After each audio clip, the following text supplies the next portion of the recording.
What is up, YouTube? It's your boy Millsy, back with Hometown Commander, and we are here for a new episode of a new series I wanted to try on the channel.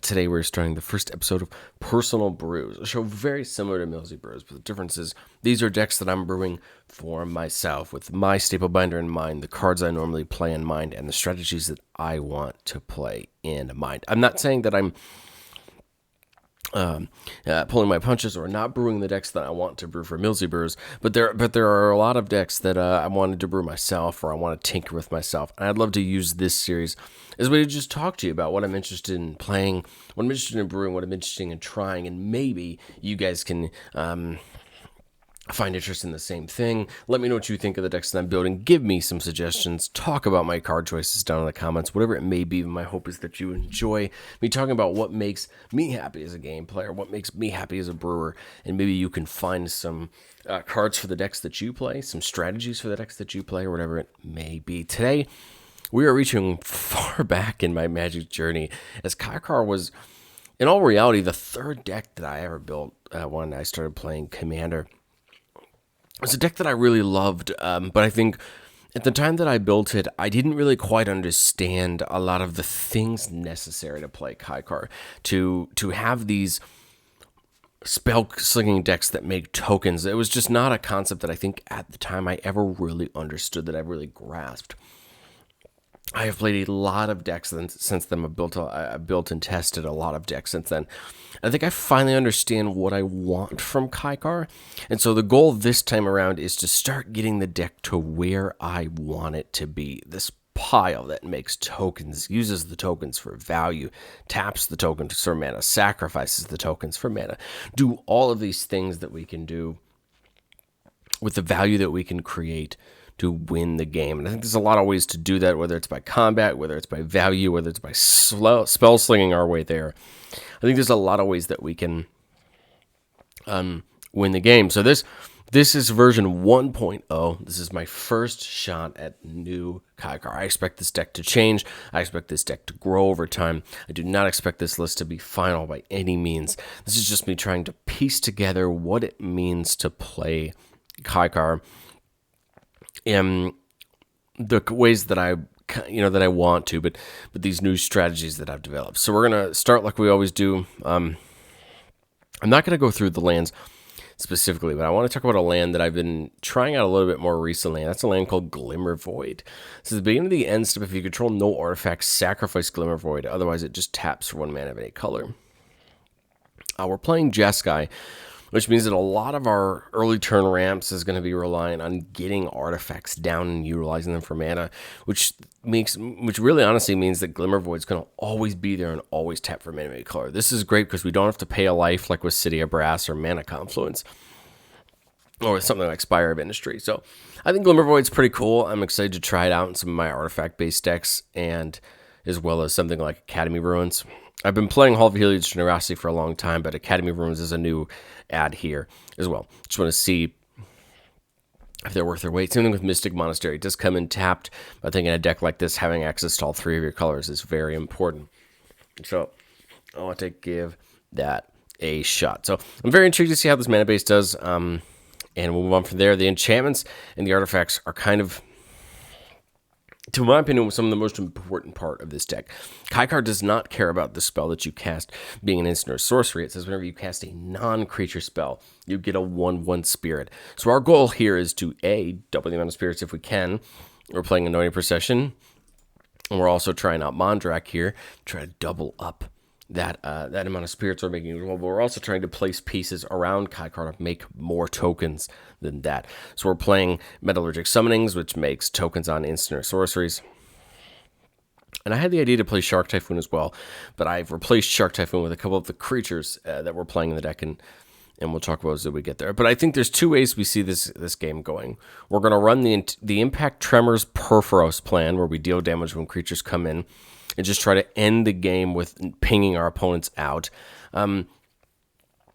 Or we're just going to build into massing more tokens that we know what to do with and taking an extra turn and winning the game via combat. Or some different spell lines that we'll talk about when we get up to the spells. So those are the kind of 3 ways that I built it to go. We have my favorite Arcane Bombardment 1,000-Year Storm plan. It's a great, fun way to have some fun and take out your opponents. That way, Intangible Virtue for our attack plan. Jeskai Ascendancy is a great way to do that.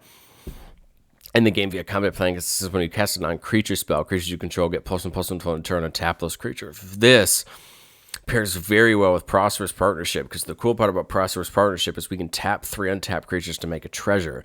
So what we can do is make a bunch of treasures, cast a spell, all of our creatures get untapped, and then with these two, we can start netting a bunch of treasures, a bunch of mana to use for the things. Mirror Maid can come down as a copy of any other artifact enchantment on the battlefield, not just ours, anyone's. It's very useful, but if we can copy our own and get more value out of it, that's great as well. Mystic Remore and Ristic Study, playing some of our draw for the deck, trying to net us incredible amount of value. Roar of Resistance, a new card from one commander. Probably one of my favorite cards from this commander set, because it gives all your tokens haste, which means if we're going deep in this Jeskai Ascendancy plan, Roar of Resistance can actually help us get haste and win the game. But its bottom ability can also just pump all of our creatures up. Shared Animosity, we're going to be attacking with a lot of creatures of a very similar type, whether it be spirits, servos, plenty of other creature types as well. So Shared Animosity is going to allow that giant big attack to help us end the game. Smothering Tithe is going to help get us some value. Sorcerer class, the big part here is level 2, allowing all of our creatures to tap for red or blue when it comes to instants or sorceries. This is great. Because I think it's going to help us push our game plan more and more forward. And then the best part is that level 3 can pair with something like Arcane Bombardment to start dishing out damage when we're going with a big stack of spells off of Arcane Bombardment. Or worst case scenario, Sorcerer class is just going to allow us to take that big turn and deal damage. Now, it only is when you cast instant or sorceries. So any of our permanent, our enchantment spells won't count. But I think when you start seeing some of our game plan as we get up top into the spells, Sorcerer class is still a way to end the game. It's not our favorite. I think we really want to go down this pumping our creatures up big and winning the game. That's how I kind of still want to win the game. And the couple times that I've played this new list, that's the way that I've won the game. But I want to open up options for the otherwise. Mana Rocks, we're playing a lot of the normal suspects. Arcane Signet, the set of talismans, Soul Ring. We're trading out the Soul Ring for Crypt because we can get Crypt down easier and also easier off Urza Saga, and we're playing Opal and Amber as well for some very cheap Mana Rocks. Felwar Stone, because we're almost always going to run into a deck that's playing one of our colors. I'd be very surprised if we sat down at a table and didn't run into a deck in our colors. Midnight Clock's going to help us recycle cards back in, draw us a fresh 7. Primal Amulet, when we get to the backside, can copy spells for us. Strixhaven Stadium, another little mini win con, allowing us to knock players out that way. And then Skull Clamp is going to help us draw so many cards since our spirits are 1/1s. Yes, Skull Clamp is a non-bow with Intangible Virtue, but I've found most of the time you see Skull Clamp before you see Intangible Virtue, and you don't mind playing the Virtue when you get to the point of when you're already past the point of Skull Clamping your creatures. But yes, be aware it is a non-bow. They do not work together, and that's okay, because this is still it's still a very good card, because it allows us to attack first and then do all of these tapping shenanigans with our enchantments on the same turn because of that vigilance. All right, let's get into our spells. And our spells, I think, are where the deck really starts to try to, 1, even itself out, and 2, just try to win the game. Here in the instance, we have Big Score and Unexpected Windfall for some card draw, as well as Brainstorm. The Unexpected Windfall and Big Score do make us treasures along the way, which is kind of great. They also put a card in our graveyard, which can be really important for a card like Mizzix Mastery or a lot of other things we can do. Psych Rift, doing some big bounces. Clever Concealment, the new instant from one commander, can potentially save our board from a board wipe if we need it to be. A lot of people have been clamoring about this card. It's bad, it's good, but in my opinion, I think it's when you need it to save your permanents and you can cast it, it is going to blow a game out by just protecting you. I had a game very recently where in another deck, I clever concealed my way out of a board wipe and was able to have all my permanents phase back in on my turn and actually end the game because my resources were left in my opponent's worse and weren't. And yes, there's going to be situations where someone tries to board wipe and you clever concealment and you get attacked in the time that you don't have your permanents, but I think the reward of protecting your own permanence to save yourself from going way down in a game is more than worth the risk you have to take by phasing your own permanence out. If you don't feel that way, you don't have to play Cover Concealment. But to me, I think the rewards way outweigh the risks, and it's worth it for me. E-Tutor and Mystical Tutor, a little bit of search. E-Tutor can get enchantments or artifacts that hits most of the things we'd ever need. Mystical Tutor can go get any of the spells we need, put it on top. Path and Swords, a little bit of removal. Prismara Command, mainly there to draw and discard too, but it can also destroy some artifacts and get us treasures. Storm's King's Thunder is one of my favorite cards in the deck, because depending on how much mana we put into this, you copy the next spell you cast that many times. The game ender with this is something like Tasha's Hideous Laughter. If you Tasha's for enough times, you will mill your opponents out.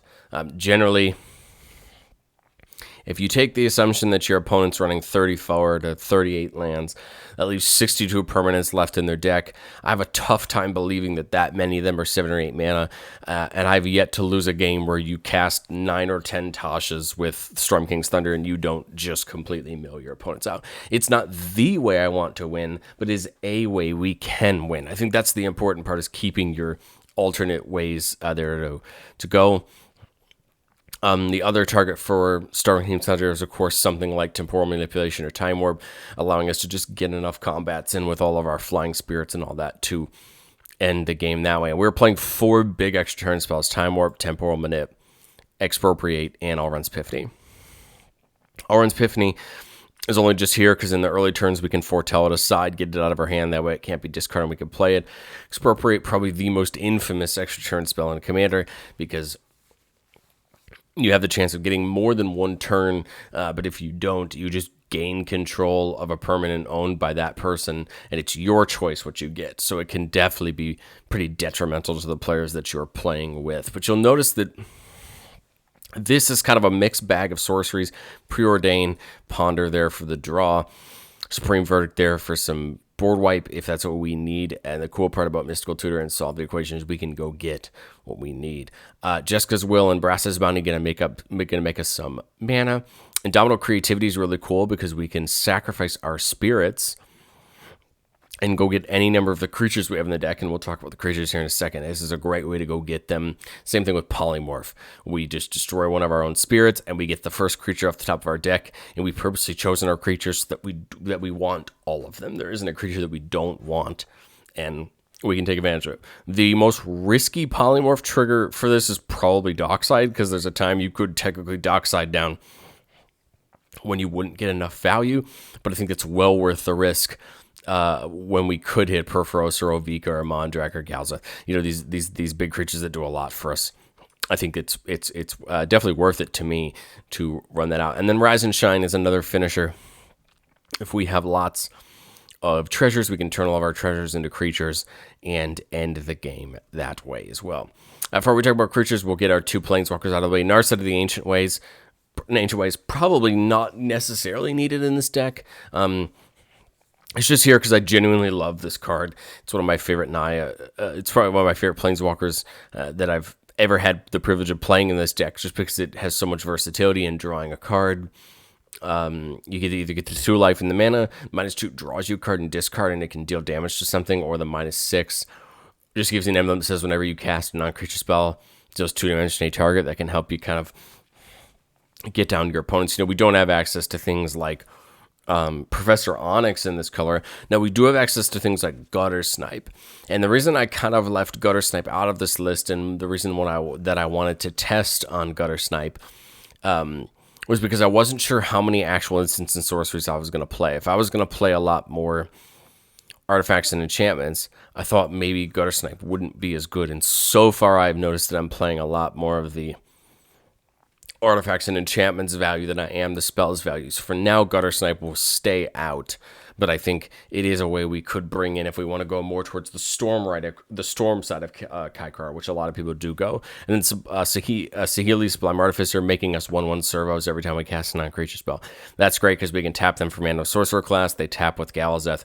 They just do us a lot of good with making things to tap. Going down into the creatures, we're playing the Displacer Kitten Dockside combo. With Displacer Kitten and Dockside out, we would play a spell, bounce the Dockside with the Displacer Kitten, and bring it back in. Bounce it, just exile it and bring it back in. Dockside would get us more treasures, and if our opponents have enough. If they have enough treasures, this can just make us go almost near infinite, depending on how many treasures we're getting. Galazeth allows our treasures and all of our artifacts to tap for mana instead of having to sacrifice them for mana. That's great because then we get to retain them turn over turn, and gonna allow for bigger and better plays. Harmonic Prodigy doubles triggered abilities of all shamans and wizards. There aren't a ton of shamans and wizards in our deck, but the two most important ones are Kykar and Stormcount Artist are both going to get doubled by Harmonic Prodigy, and we want both of those to get doubled, so that's great. Lee are going to let us recast things out of our graveyard, but it's also great because it's going to stop our spells from getting countered, and that's pretty important when it comes to taking these big turns where we're going to jump off. Magnus the Red, all of our spells cost one less for each creature token we control. Kykar's always going to have spirits laying around, and we're going to get them pretty easily, which means hopefully we can start casting these mega giant spells for very cheap. If I notice that this Magnus the Red game plan is something I can rely on, if I can find more cards that are going to drop the cost of these spells, I might look into adding Mnemonic Deluge or something like that into the deck, but I kind of want to see if I can manage this two sides of one coin to the deck. But if I realize that I can't, like if I choose to go towards more of the artifacts and enchantments, I think I take out some of the sorcery support for more of the enchantments, that buff up our creatures on attacking. But if I notice the spells are working better, I might scale back some of those for the gutter snipes and the things like that. So that's the big part I think I see myself testing when it comes to this deck, is where does the deck go down that line. Monastery Mentor getting us a monk. Every time we cast a non-creature spell, this is probably the worst card to track when it comes to prowess, because all those tokens have prowess, and this becomes a mess to try to track individual powers and that kind of thing. So just be careful with Monastery Mentor. It can be a lot to track. Mondrak doubling all of our tokens. We can give it indestructible. Ovika, my choice to try to bring into this deck just to get us more tokens. Those tokens come in with haste, and if we have Perforos or Impact Tremors out, this is just going to start hitting our opponents for even more. I really, really like this Perforos Impact Tremors plan. So a lot of the times I try to, Enlighten Tutor for those because both of them are enchantments. So maybe it's something where we can bring an Idyllic Tutor in, try to get them more consistently than we do now. That's definitely an option. Perforos, of course, 2 damage every time a creature enters the battlefield under our control to each opponent. We don't have to choose. Just Impact Tremor is 1 damage. Perforos is 2 damage. So both of them start kind of just hurting our opponents. I mean, I got into a situation in the last couple games where just Mondrak or Anointed Procession out's making me 2 spirits every time I cast a spell. So if you think about it, that could be 2 or 4 damage, depending on which is out. Plus Sahili or Monastery Mentor or any of these things that we're using to make tokens. So I think there's definitely more of a wave to take this deck. I would probably, as I test it more, I think I will see myself leaning towards making more of the tokens and going for this Perforos Impact Tremors game plan if I can. But I think I'm really in the recon area of the deck right now. I'm trying to figure out what works, what doesn't work, and how can I shift the deck to become more efficient at what I want to do. I think I see things like Tasha's in the turns at being probably there no matter what. Indomitable Creativity seems great because you can go get the right things off of the tokens. And I think I like the draw game plan and the treasure game plan. So I think as I go on, I will shift this deck and kind of make it a little better. But what I'm going to do is I'm going to link the deck down in the description, and I'm going to keep this deck over time as I change it, as I adjust it. It's going to be there so you can see. Right now, it's, of course, at Phyrexia, all will be one release, so this is the state the deck is in now. But I'm hoping over time, as more sets come out, that this deck changes, and that I can grow it in the future. The one thing I've been trying to do as of late with the decks that I play is try to pick decks that aren't too pigeonholed in what they do, that it allows me to change the deck, try new cards out, and be able to add things over time and not just have a deck be a snapshot of the time it was built.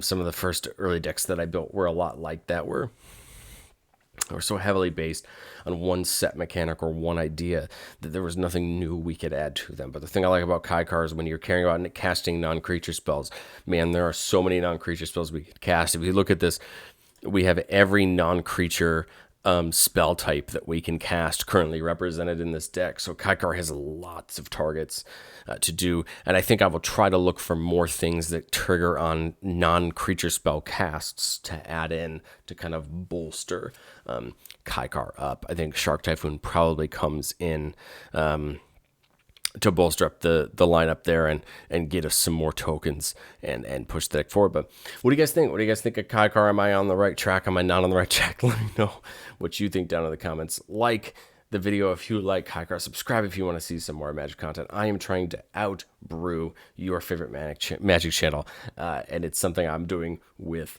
pleasure. That is all I have for you today, guys, and I will catch you next time.